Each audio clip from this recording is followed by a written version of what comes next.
40% സ്ത്രീകളിൽ 40 വയസ്സ് തികയുന്നതിന് മുമ്പ് തന്നെ മുടി കൊഴിച്ചിൽ സ്റ്റാർട്ട് ചെയ്യും. അത് പലരും നിസ്സാരമായിട്ട് തള്ളിക്കളയാണ് ചെയ്യാറ്. പക്ഷേ അതിൽ കുറച്ച് പേർക്കെങ്കിലും അതിന് വലിയ വില കൊടുക്കേണ്ടി വരും. Hello, I M doctor Sadiq, consultant dermatologist, Saya skin hair and laser clinic. നമ്മൾ രാവിലെ എഴുന്നേൽക്കുമ്പോൾ നമ്മുടെ പില്ലോയിൽ കാണുന്ന ഒരുപാട് മുടി, അതല്ലെങ്കിൽ നമ്മൾ കുളിക്കുമ്പോൾ നമ്മുടെ കയ്യിൽ കിട്ടുന്ന ഒരു കെട്ട് മുടി, അതുമല്ലെങ്കിൽ നമ്മൾ മുടിയുടെ ഉള്ളു കുറയുന്ന പോലെ തോന്നാം, അതല്ലെങ്കിൽ മുടി ചീകിയെടുക്കുമ്പോൾ ഹെയർ ലൈൻ്റെ വീതി കൂടുന്ന പോലെ തോന്നാം. ഇതിൽ ഏതെങ്കിലും സയൻസ് നിങ്ങൾക്ക് റിലേറ്റ് ചെയ്യാൻ പറ്റുന്നുണ്ടെങ്കിൽ തീർച്ചയായിട്ടും ശ്രദ്ധിക്കുക. മുടി കൊഴിച്ചിലിൻ്റെ കാരണങ്ങൾ പലതാവാം.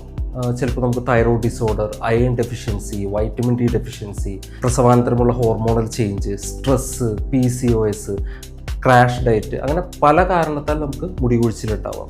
ഇതിൽ ഏത് കാരണത്താലായാലും നമ്മൾ ഏർലി സ്റ്റേജിലാണെങ്കിൽ നമുക്ക് മെഡിക്കൽ ട്രീറ്റ്മെൻറ്റ്, നമുക്ക് തലയിൽ അപ്ലൈ ചെയ്യുന്ന മെഡിസിൻ അല്ലെങ്കിൽ ഉള്ളിലേക്ക് കഴിക്കുന്ന സപ്ലിമെൻറ്റ്സ്, അത് വെച്ചിട്ട് നമുക്കൊരു പരിധി വരെ ഹെയർ ലോസ് നമുക്ക് കൺട്രോൾ ചെയ്യാൻ പറ്റും.